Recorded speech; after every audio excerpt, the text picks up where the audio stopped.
想死就一起死！小心！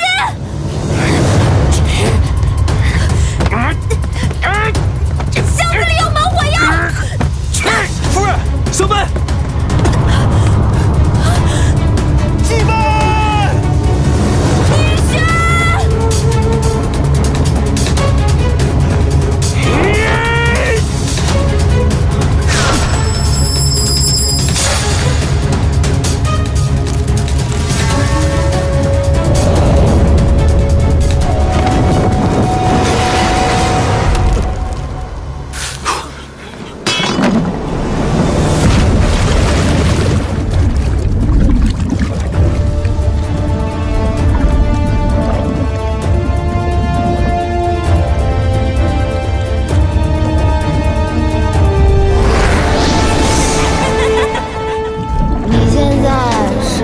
跟我表白吗？是啊，你像我的意中人，就是我的意中人。但我从来没有把你当成过聂桑榆。所以我是季曼，我才应该去找我的家呀。被我伤害过的那些人，永远都不会忘记我对他们的伤害，永远都不会忘记我做过的那些错事。这不是你的错，哪有是谁的错？是我不好，对不起。对你我来讲，最好的结局就是一别两宽，各寻欢喜。你是我夫君，你也得给我做主啊！你不会喜欢我？我在被欺负的时候你在哪？我一定不会跟你睡一张床的。为什么？聂桑榆，你扰乱宁府，罪不可恕。夫君，你说我跟聂桑榆长得真的那么像吗？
怎么样，好看吗？好看，姑娘真是好眼光。这个料子啊叫玲珑纱，既珍贵又罕见，全京城一共就2件，只有在我家才能买到。这么巧啊！听姑娘说话不是当地人吧？刚来京城？嗯，我来寻人的，来寻一个很重要的人。是心上人吧？你怎么知道的？都是过来人。姑娘双目含春，面带桃花，我这看一眼就全明白了。挺明显的哦。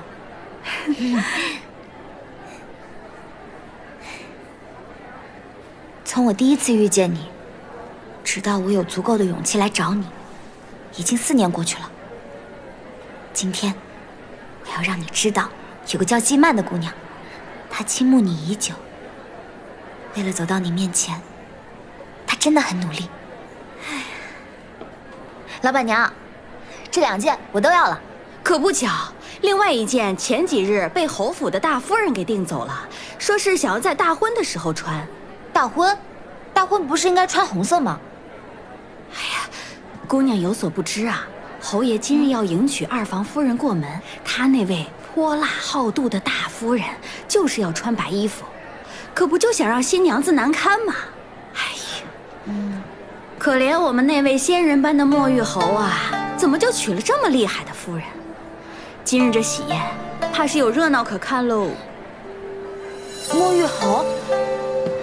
你说哪个莫玉侯啊？还能有哪个莫玉侯啊？不就是那独一位吗？当今左执政宁大人宁玉轩啊！他今日大婚？对啊。哎，姑娘，你的包。哦，谢谢啊。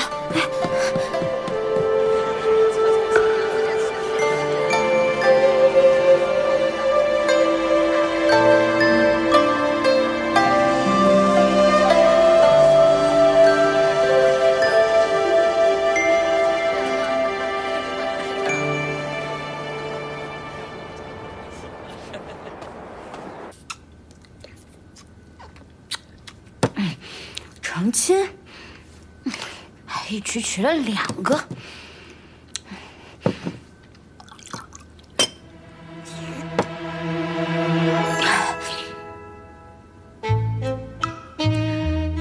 我可以啊。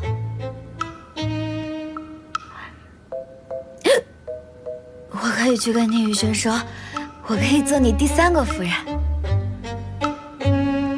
不行，不行，不行，不行！你脑子坏掉了啊！你是有原则的人，怎么可能做第3个夫人？你的夫君只能爱你一个人，这4年你就是这样一直爱着他一个人。这4年，你每一天都在想他，每一天都在跟他说。你等着我，我从海防到京城，我一定要来找你。我就是要亲口告诉你，我一直在喜欢你。对，你现在就应该举起酒杯，跟他说：“宁宇轩，你好，我是季曼，我喜欢你，但是你现在成亲了。”我要祝福你，我祝你和你的夫人喜结连理，永结同心，比翼双飞，情投意合，朝朝暮暮，永结同心，永。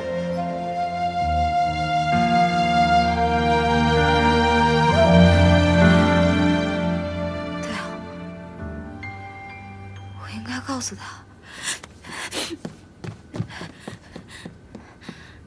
宁宇轩，我知道我们今生肯定是有缘无分，但是就算今生有缘无分，我下辈子……别跑！站住！别跑！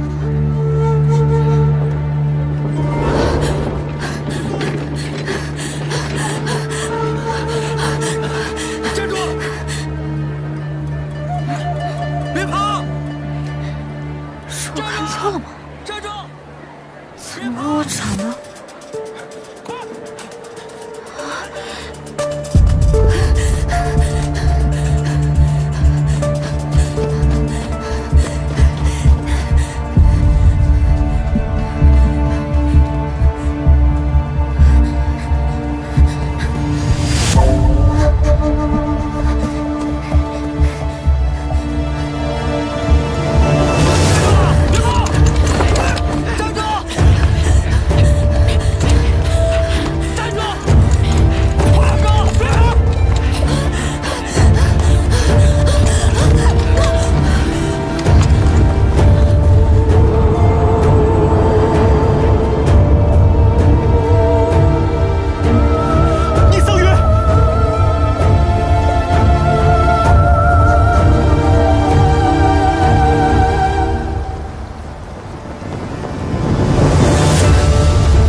情况如何？为何还是不行啊？大夫人身子本就虚弱，又在水里待了这么长时间，这回怕是很难好转，还需耐心静养，修复根本才是啊。小姐怎么会受这么多苦？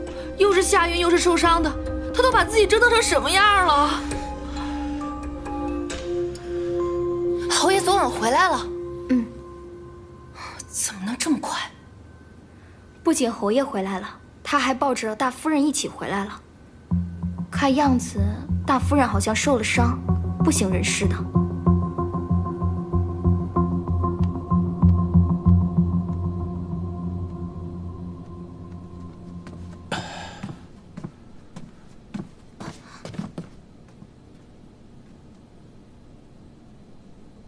夫人情况如何？大夫刚刚诊过脉，说是无事了。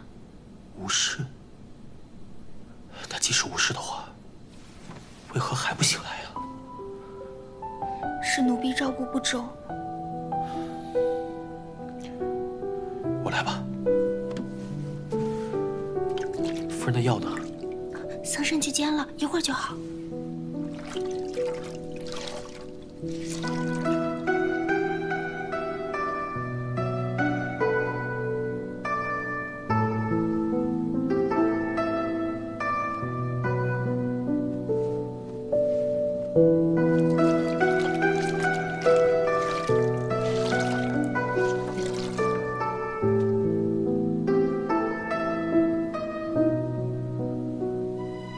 季曼，快点醒来吧！你多沉睡一刻，对我来说都是煎熬。这个莫玉侯啊，真是少年英才，咱们码头的兴建都是他一人主持的。是啊，这多亏了宁大人修建了码头，这以后啊，可真是方便了不少。我还听说啊，莫玉侯为人低调，在修建码头期间还悄悄地做了不少好事呢。真是少年有为呀！以后啊，咱们就有好日子过了。是啊。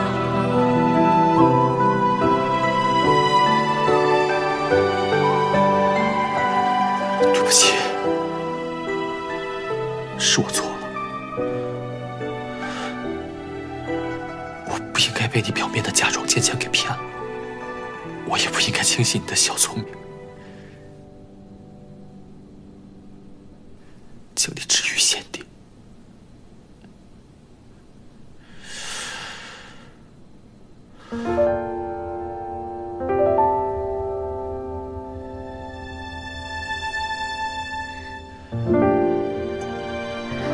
我想要让你永远的留在我身边。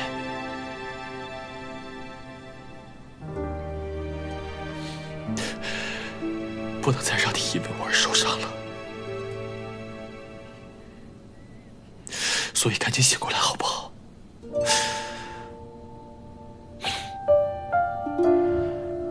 我一定好好补偿你。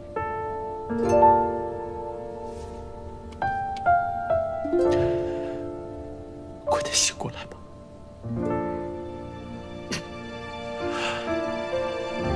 夫人，夫人，夫人。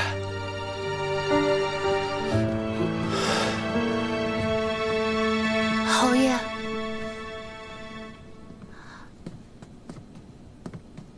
您都已经守着夫人这么久了，您一定饿了吧？婉儿准备了些清粥小菜，您吃点休息会儿吧。这边让婉儿来守着。你先回去吧，谁守着我也不放心。侯爷，您看夫人的脸怎么这么红啊？是不是有什么内伤呀？快叫大夫来！是。母雪，夫人，夫人醒了。夫人，我在呢，我在呢。夫人，哎呀，别叫了，那么大声，都给我吵醒了。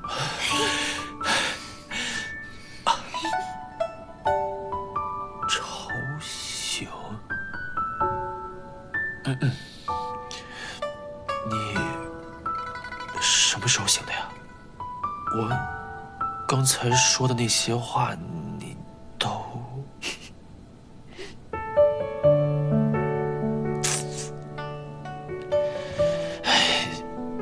醒了就好。身体感觉如何？有没有不舒服的地方？要不要叫大夫呀？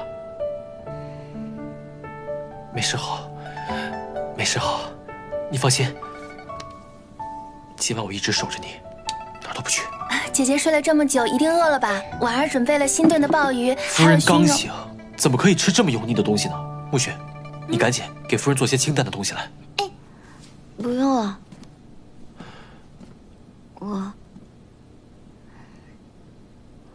父爵，我想吃你做的面。我做的面？嗯。好，你等着，我现在去给你做。温姨娘，侯爷有什么吩咐？你也回去吧，别打扰夫人休息。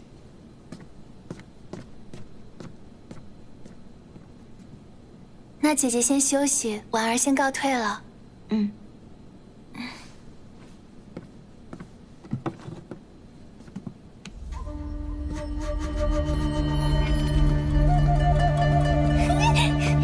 夫人，你醒了，太好了。哎，我没事。木雪，你帮我去把桑葚叫过来。啊，我正好去看看药煎好了吗？嗯。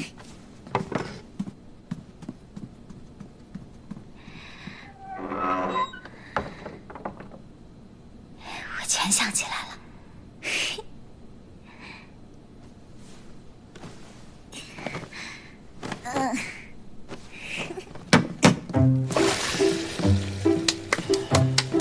宁大人，你怎么在这儿啊？你们家小姐醒了，想吃我煮的面。小姐醒了，她怎么样？小姐想吃你煮的面。糟了，小姐的脑子不会是摔得更厉害了吧？我得赶紧去看看她。有这么说自家小姐的吗？她好得很。哎，去。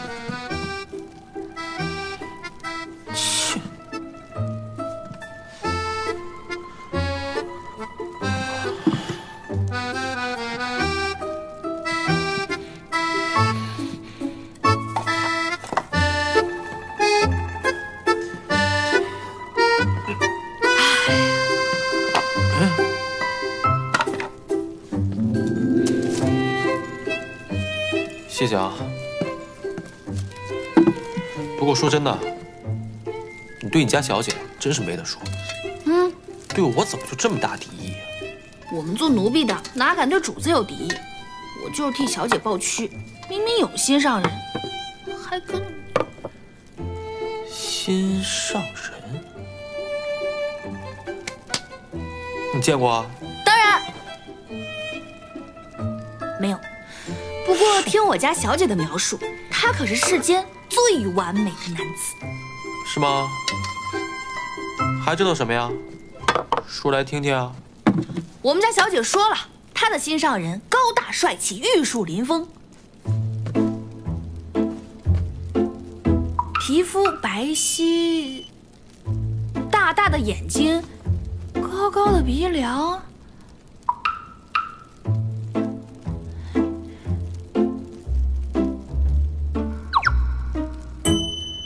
不过外表不是最重要的，最重要的是，我家小姐的心上人胸有大志，兼济天下。哎，我觉得呀，就是在说我。宁大人，你还真会往自己的脸上贴金。我们家小姐的心上人可是谦逊有礼，就这一点，您就跟她差之千里。谦逊有礼，胸怀大志，再怎么样也比不过睡前温暖的一碗面。面。这是什么啊？老天保佑，我家小姐的记忆早点恢复，不必再承受这种烂面条之苦。这我，侯爷，夫人说让桑葚照顾就行了，您守这么久也累了，赶紧去歇息吧。不行，我还是亲自。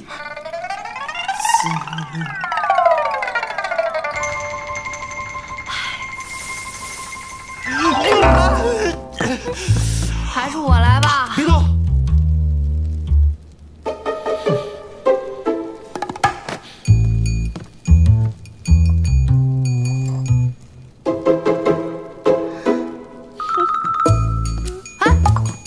侯爷，侯爷。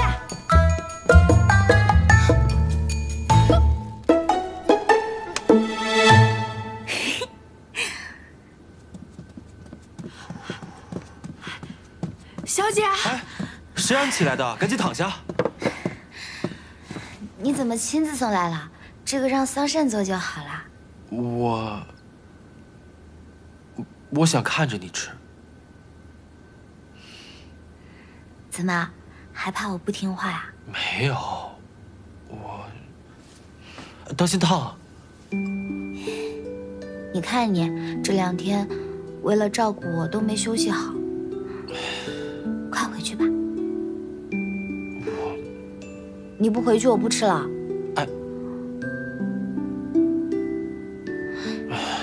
好，我回去休息。你吃面的时候千万记得别被烫到了啊！好好休息，我明天再来看你啊。桑葚，好好照顾夫人啊。是。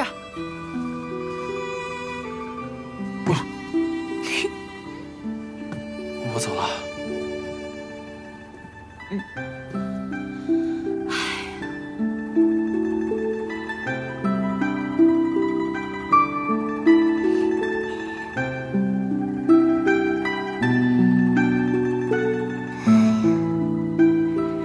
小姐，你要不别吃了吧，我看着都心疼。为什么不吃？我觉得很好吃。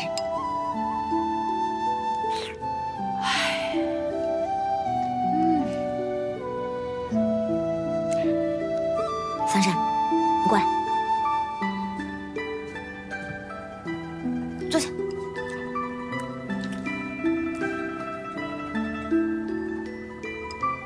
是我。什么是你啊，小姐？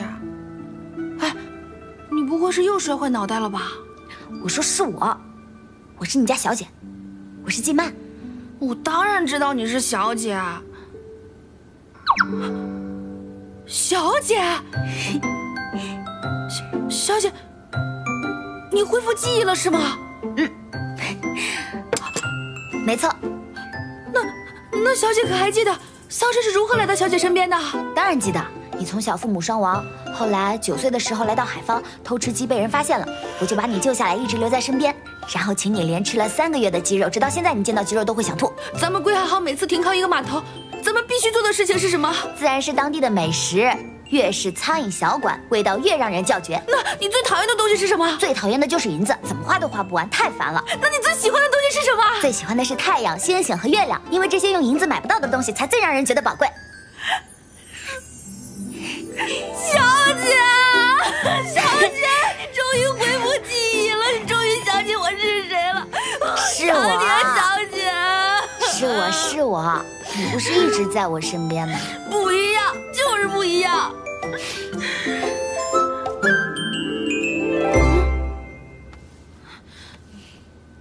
那，小姐，你和聂桑榆到底怎么回事啊？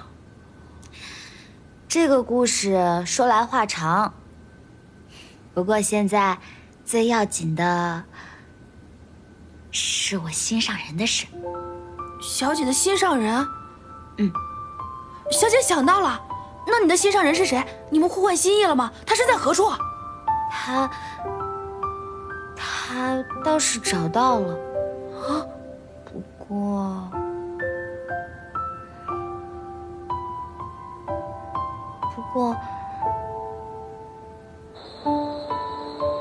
鬼白，你说他和他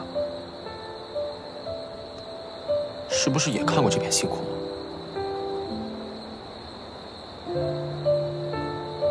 他和他是个谁？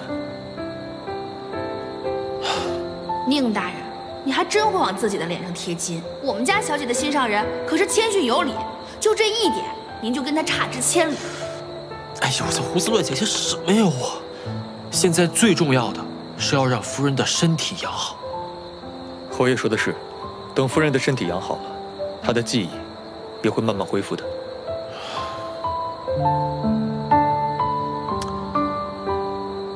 鬼白，有没有人最近跟你说过？你话变多了呀！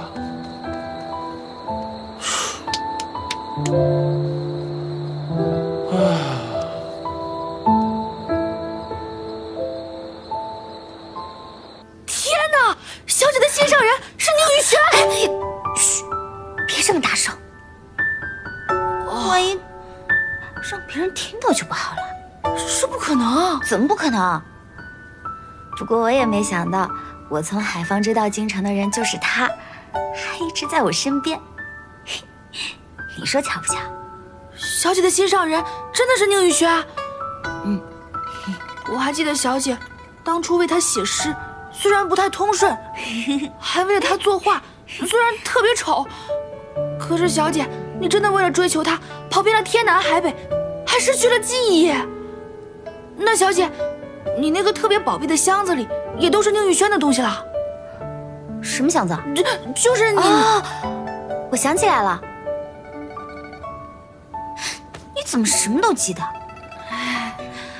这多丢人！那小姐，你之前收集了他这么多……好啦，不要再说这件事情，要让府里的人听到我还混不混？这些事情，就你和我知道就好。不过小姐，既然你已经恢复了记忆，那我们就去告诉他，说你要去寻求你的心上人，然后彻底离开宁府。为什么要离开宁府啊？那我们就说你还没有恢复记忆，以后再找机会离开。你怎么回事啊？为什么总是要让我离开宁府？我都说了，我喜欢的人是宁雨轩，宁雨轩就在府里，我哪儿也不去。小姐啊，他哪里好啊？他哪里不好了？行，我看你是真的恢复记忆了，就你现在维护他的这股劲儿，跟当初一样。自从王锦瑶和沈连成相继落马，这海方的风浪可以停一停了。等侯爷的奏状传到圣上手中，皇上一定会为侯爷官复原职，离开海方。还不着急？侯爷可是有什么事未完成？我想要在这儿建立一个特殊的船舶司，把海方变成最大的海贸转运市场。侯爷高瞻远瞩，是海方百姓之福，是天下百姓之福。不是，这才来海方多久啊？你就这么会阿谀奉承啊？记住了，少说话，多做事。是，侯爷。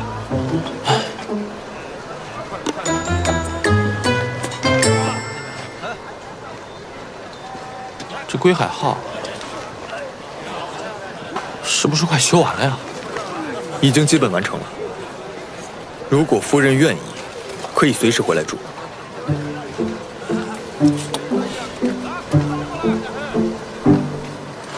这漆是不是还得再刷一遍啊？这漆刚刷完。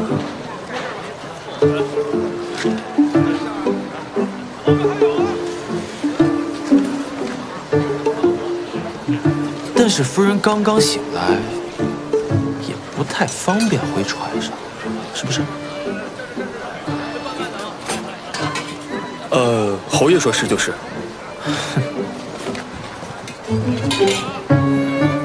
宁大人，好巧。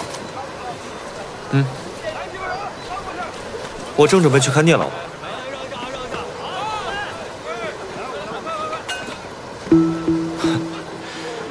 多谢元帮主的好意，我夫人已经醒了，并无大碍，但是需要静养。若是元帮主不去打扰的话，便是对她最好的照顾。此话难道是聂老对宁大人说的吗？我看聂老板是不希望宁大人打扰吧。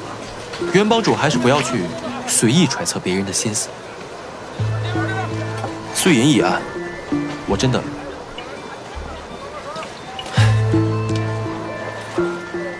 替刘家村的百姓，谢谢你。但若是还有别的心思的话，我想还是算了吧。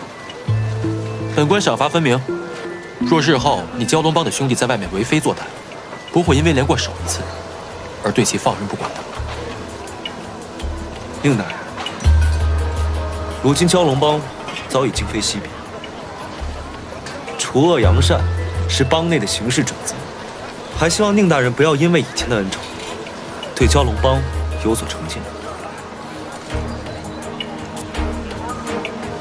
海方就要变天了，元兄若是能带着蛟龙帮一心向善的话，未来海方一定赢得一方天地。我是真的。不希望你变成第2个沈连城。言尽于此，好自为之。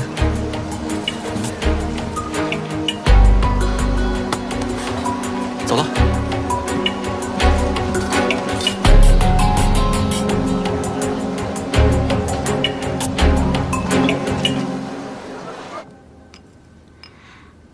小姐，你快尝尝啊！这汤怎么这么黑啊？因为这不是普通的汤啊，这是药。我特意让大夫为你开的补药。你这段时间又是刺杀又是落水的，我心疼坏了。这什么呀？鱼？这是小姐以前常说的，多吃鱼可以明目健脑，让人变得更聪明。那把鱼搁在药汤里，这个是大夫给你开的方子吗？这是我的主意，我只是觉得这样可以双管齐下，药力加倍，让你好得更快点。你快喝吧，小姐。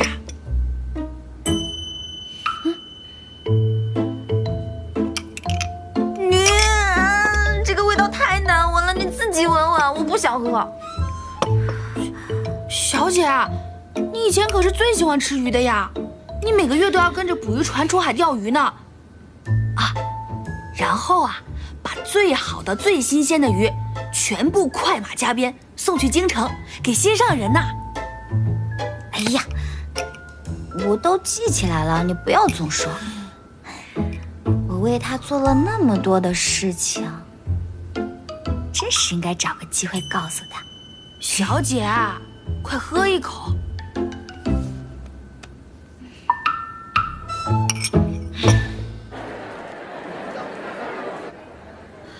回来了，哎呀，我真的没事了。没事就好了。你们看，真的没事了，放心吧。太好了，快过去忙吧，没事了，快去吧。快去快去，走。你快过来，让我看看。你真的没事了？没事啦。看见你没事，真的太好了。我们这几天都担心死了。这几日我不在，浩雪堂多亏了有你们，谢谢啊。别跟我们客气，这些都是我们分内的事情，放心吧。但是你确定你真的没事了？我真的没事了。你什么时候变得这么婆婆妈妈了，水姑娘？我就是水娘子，你放心吧，大夫人现在可是我们县衙的重点保护对象，无论大夫人走到哪儿，侯爷可就跟在哪儿，我们想见一面都难呢，是不是？哎呀，你别取笑我了。哎，这几日你们这么用心，我也不能闲着。我想着趁这段时间好好研究一下平价面脂，到时候你们都来给我试用啊。没问题。其实我也有件事情要和大家宣布。我打算正式离开水燕居了。真的？然后再去找一处小院子住下，一心一意的做浩雪堂的掌柜。水姑娘，恭喜你，离自己的梦想又近了一步。宁夫人，我应该谢谢你。哎，我再告诉你们一件事。什么呀？什么？我全都想起来了，我恢复所有的记忆了。真的啊？真的？太好了！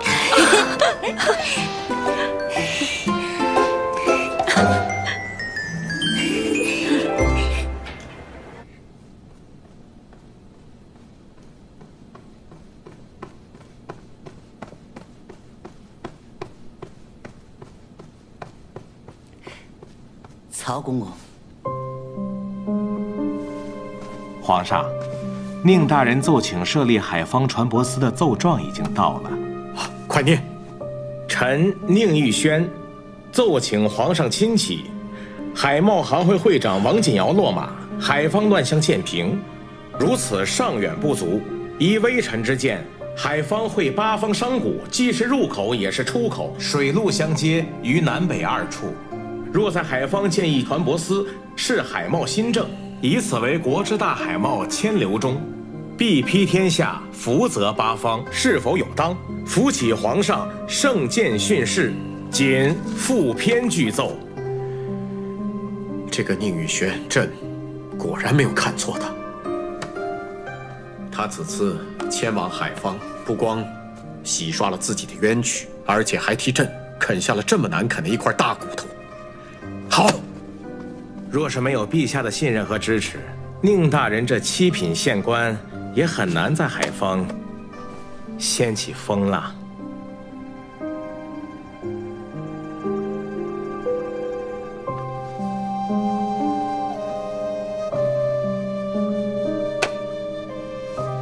此次宁卿可算是捅了谭王的钱袋子，谭王肯定要怪罪于宁大人。曹公公，传朕的旨意，即日起，宁卿官复原职，而且兼任海防船舶司的议英事务。是。慢着，还有一句话，需当面口谕。宁卿的一切作为，若是真正的有益于百姓，能够让我朝再现新的太平盛世，那么朕会替他铲清一切障碍。就请宁卿放心大胆的去干。是。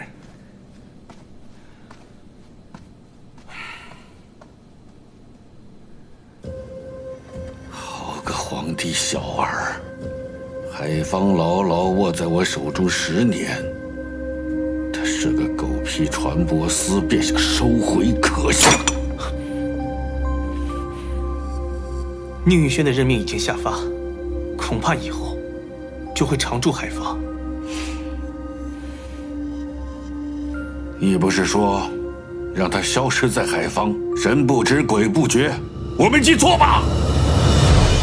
是我疏忽大意了。没想到王锦瑶比沈连成更废物，没能在官船上杀掉宁宇轩，还暴露了自己。不过好在他已经死了，解除了我们的后患。你是在给我解释吗？王爷息怒，只因宁宇轩实际躲入海方，我们在京中鞭长莫及，只能假借他人之手，才频频失手。既然现在已经撕破面具，我们在同一擂台之上，那我便亲自下场，看看谁才是真正的天选之子。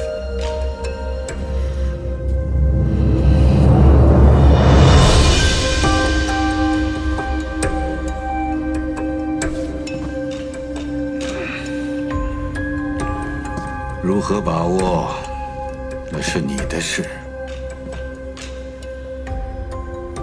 本王只看成果。宁宇轩，我一定要和你斗到底。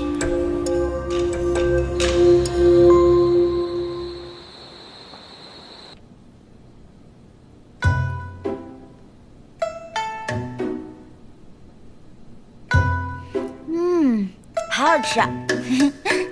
夫人，夫人，侯爷呀，又给您做了一碗莲子羹。他做了这么多好吃的。是啊，咱们侯爷从小到大只给您一个人下过厨呢。怪不得这么难吃。小姐，你真是不对劲，真看上他了。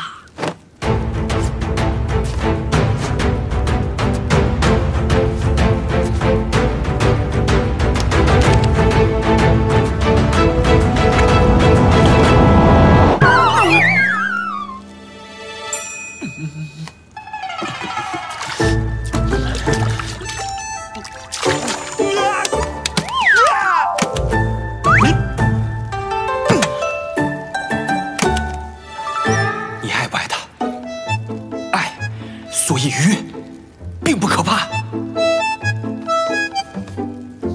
呀！哎，快闪开，快闪开！千万别碰到我啊！别撞我，别撞我！都给我闪开！烫！哇！啊，你快尝尝啊！烫到了。刚出炉的枸杞鲜鱼汤，大补。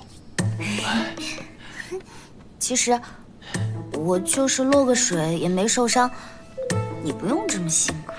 男子照顾自己喜欢的女子，这是天经地义。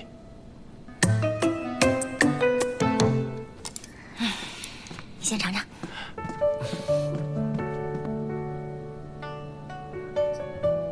哎，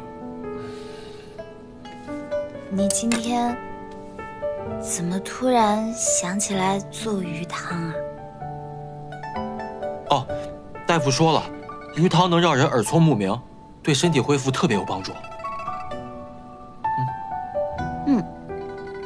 我为了炖这个鱼汤啊，克服了极大的心理障碍。不过为了你，没事。什么障碍啊？那我说了，你不许吃醋啊。你说。就是几年前，有一个女子，每月月初会在侯府门口放一篓鱼。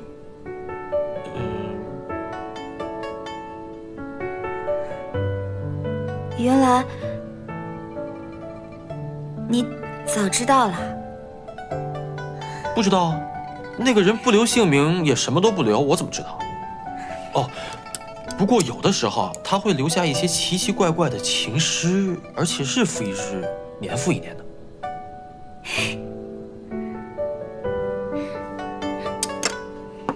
你怎么知道那个是个女子啊？这样的事，他总不能是个男子。那说不定可能，或许是呢。啊？不过侯府素来不收来路不明的食材，所以每到夏天的时候，刘管家每打开侯府门，都能收到一筐臭了的鱼。而且那些不明所以的人啊，会以为是仇家寻仇，故意来玷污侯府门庭的，所以。仇家寻仇啊！我辛辛苦苦千里送鱼，你却说是仇家寻仇。好，既然如此，以后家里谁都不许吃鱼。哎，你端着你的鱼汤走。我这熬了好久的你，我不爱吃鱼汤。走。不是说好了不生气的吗？我生气了吗？我就是单纯的不爱吃鱼汤。你走不走？走不走？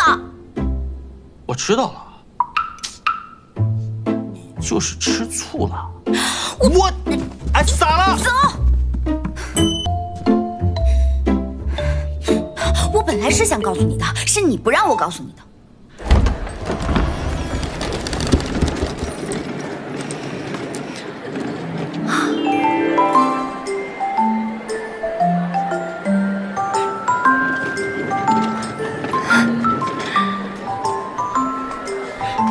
贵白大人，您看看这座房子啊，是依山傍水，坐北朝南，风水极佳，而且啊，出门就是官道，闹中取静啊。哎，您再看看这房梁啊，又高又大，敞亮。哎，而且啊，这最棒的是，这后院还有一间空房，将来您二位要是成了亲，有了孩子，在这么大的院子里生活，简直是其乐融融啊！不是方阳，你误会了，要买房子的人不是我们定了。哎，多少钱？您真有眼光，我呢就给您俩乘一价，400两。400两啊？能便宜点吗？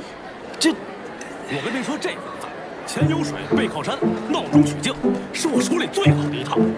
要不是跟您关系好才推荐给您，别人想买都买不到。只要400两。哎，你们干嘛呢？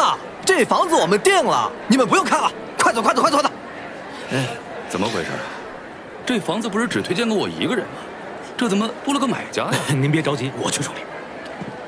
我们虽然看上去比你们晚到一会儿，但这房子我前几天就推荐给这位买家了。按照先来后到的规矩，这房子我们定了。你们先来的怎么了？这房屋买卖自然是价高者得。要不，咱再加点。那就410两吧。哎，我们出410两。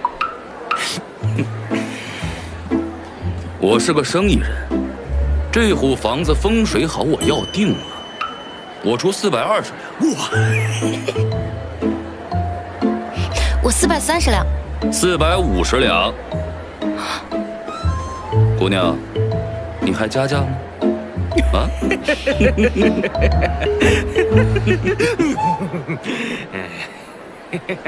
？600两。鬼白，他看中的东西，我不许别人抢，马上就签。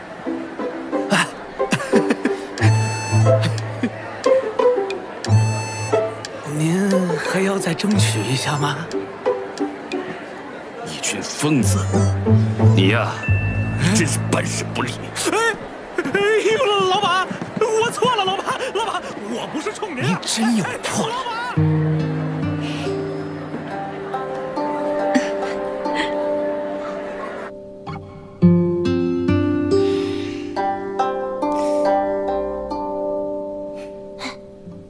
最近夫人和二小姐是怎么了？怎么心事重重的样子啊？小姐的心思，我自然是知道的。你怎么知道？哦，最近你跟夫人鬼鬼祟祟的，你们在干嘛？不用你管，这是我们之间的小秘密。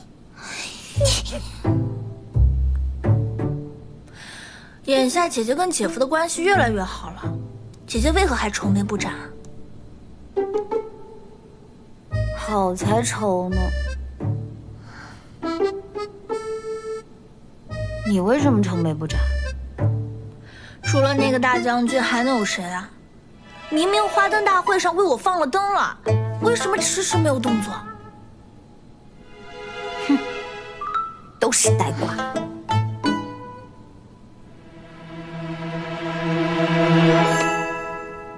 哎，青云，不如这样，我找个机会把陶将军约出来，然后给你们制造些独处的时间。真的？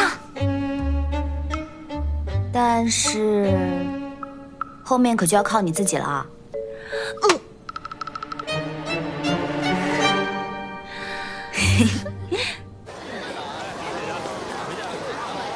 哎，陶将军啊，说起来咱们这个同窗可是好久没见了啊。一直想要去看你，却没有找着机会。看到你安然无恙的样子，真好。姐姐福大命大，自然风胸化吉。当然也多亏了姐夫的照顾啊。是你多亏了陶将军的照顾。陶将军，谢谢你啊。谢我？谢我什么呀？当然得谢你啦。青云向来调皮，他在海方如果没有你的照顾，我还真是不放心。跟我还这么见外，桑榆，这青云呢是你的妹妹，也就是我的妹妹。这段时间呢，我恐怕还得再忙一些，所以青云我就拜托给你了，你可要帮我好好照顾她。听到没？你可要听姐姐的话哦。哦，那什么，我还有点事情，不然你陪青云逛，我就先走啦。啊？那桑榆，你照顾好自己啊。放心吧。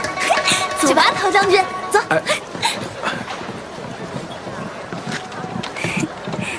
哎，等一下，你们这是去？大人让我们去检查一下收尾事宜，检查完成了就可以物归原主了。都检查完了吗？没有，还剩几间房需要认真检查。啊，知道了，去吧。天哪，要是那个箱子被发现了怎么办？不行，一定不能被发现。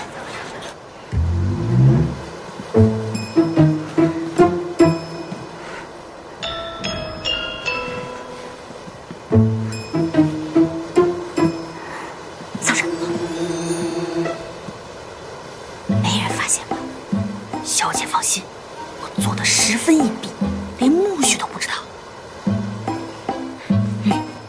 走。哎，小姐，咱们为什么要半夜偷偷跑来归海号啊？你记得你上次跟我说的那个箱子吗？啊！现在宁宇轩还在修缮归海号，万一让他发现，那就糟了。哦，我们得在他发现之前啊，把这个东西给他解决掉。好，走。等一下，怎么了？这是我们的地盘，我们为什么要偷偷摸摸的？有道理啊！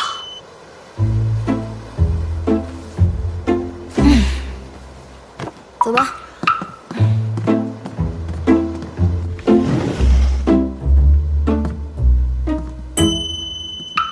把门关上。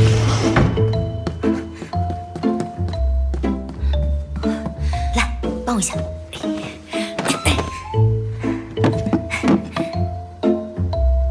还在。钥匙。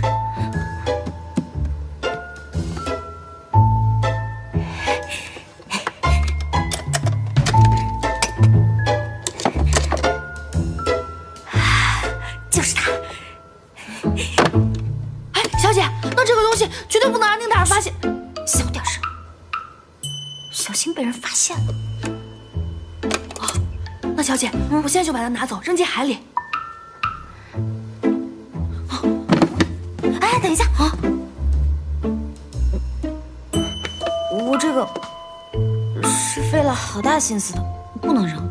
小姐，你是舍不得这些东西，还是舍不得自己的心思呀？反正我不想扔。你不扔的话，这些东西藏哪儿啊？藏……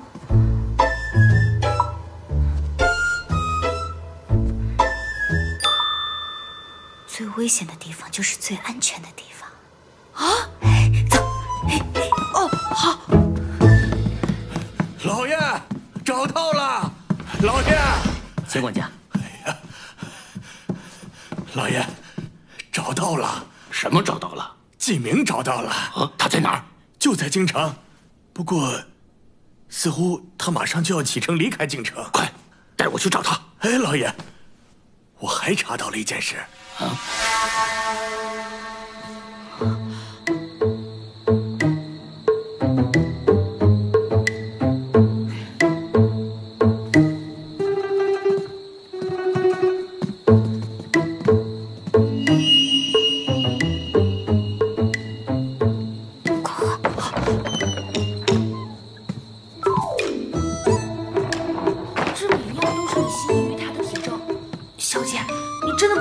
发现吗？夫人，夫人不好了！夫人，怎么了？侯爷已经往这边来了。这些东西绝不能让他发现，藏起来。三妹，桑桑，你把这些东西赶紧给我运走。快！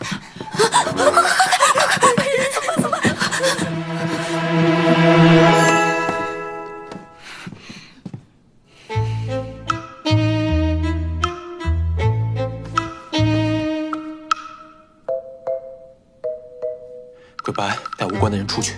是。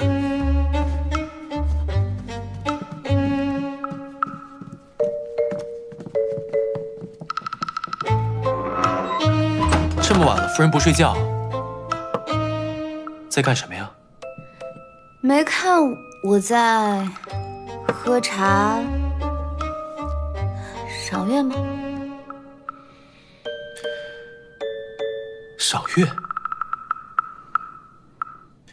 那夫人穿成这样，是要去偷月亮吗？谁说看月亮一定要穿什么样的衣服啊？我就喜欢这身。这儿看不清月亮，我带你去院子里看。啊，不要！我今天腿有点酸。腿酸了？那我抱你去。啊！别！我不要你抱！啊！你还想装傻到什么时候？箱子里到底是什么东西？是谁的？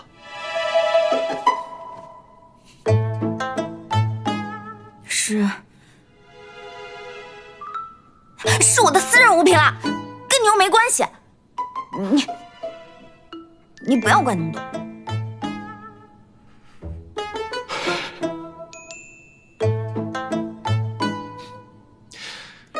我不是来问罪的，我想帮你，你把盒子里的东西换成是我的，这样就没事了。啊？里面本来就是你的东西。哎呀，反正我是不会走的，我不会让你看的。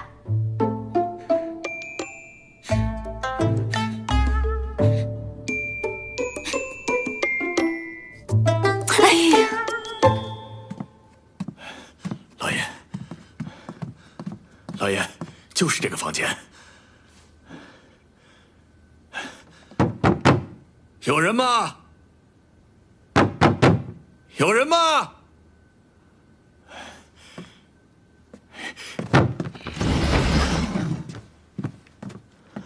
几名？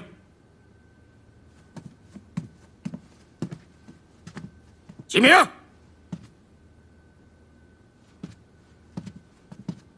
几名？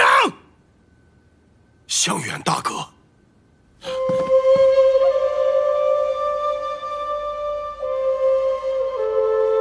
大哥。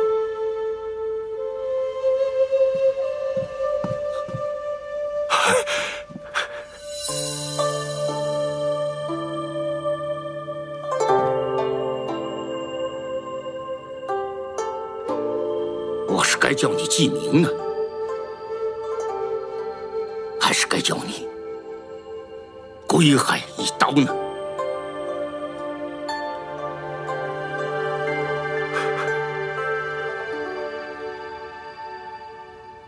现在只有你我两个人，你可以将这18年的故事讲给我听了。你如何会成为威震四方的归海一刀，却又为何将近18年不与亲生女儿见面？香远大哥，切莫责怪，我一直未与你联系，只是想把自己过去的人生做一个了断，是为了我的安全，也是为了你的安全呀。为了你我的安全，就可以抛弃亲生女儿多年不闻不问，却和另外一个女儿过着逍遥快活的生活。若桑榆记下有知，桑榆是谁啊？桑榆就是季曼的同胞姐妹。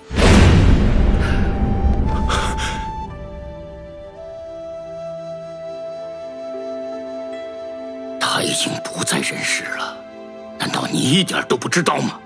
什么？姐姐死了？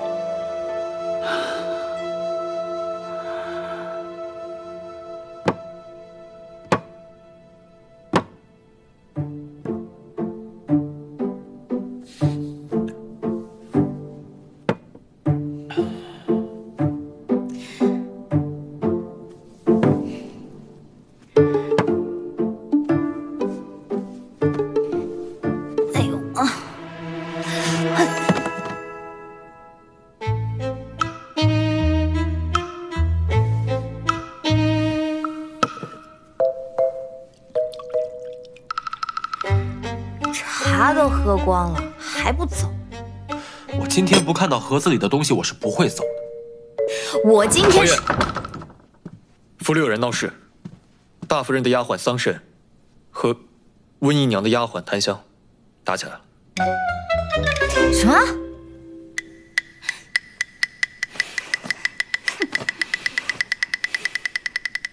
姐姐，是我没有管好下人，回去以后我一定好好训斥檀香。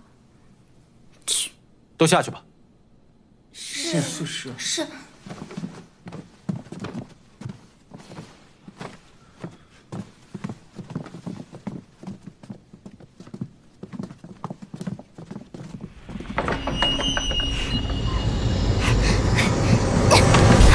人，小子，这就是证据。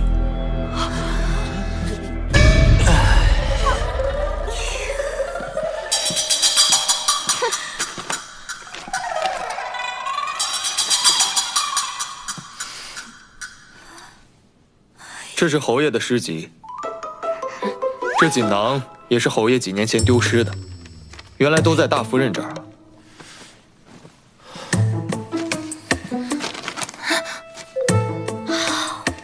夫人醉心我已久，竟然将这么陈旧之物贴心收藏。我没有，哎，感天动地呀！不是，我是之前呢，生活节俭惯了。我就把别人丢掉的东西收集起来，个人爱好，因为夫人的个人爱好引起了误会。以后若是想恩爱，那你便堂堂正正的呗。嗯，还给我！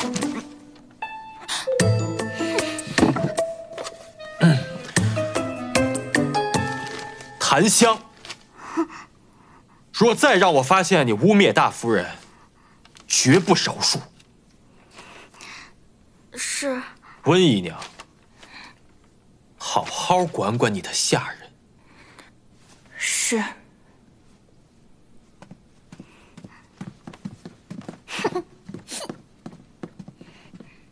都退下吧。是。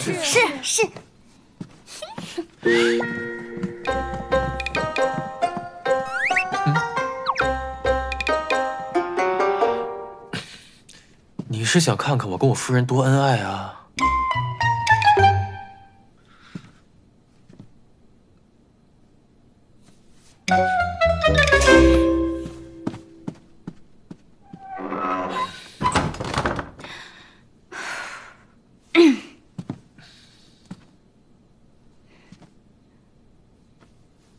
说吧。别碰！为什么藏这么多我的东西？说。还给我！我现在累了，你赶紧回去吧。哎，我为我之前所说的不当言辞向你道歉。我不应该说你选男人的眼光不行，你选男人的眼光特别棒。不要脸！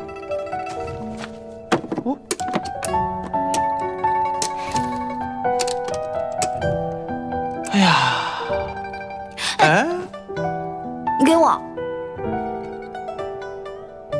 不对，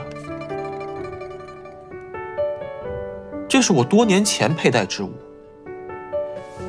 你从何而来？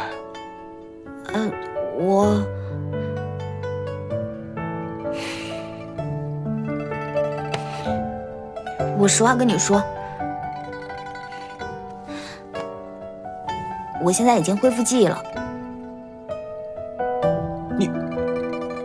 你恢复记忆了？对。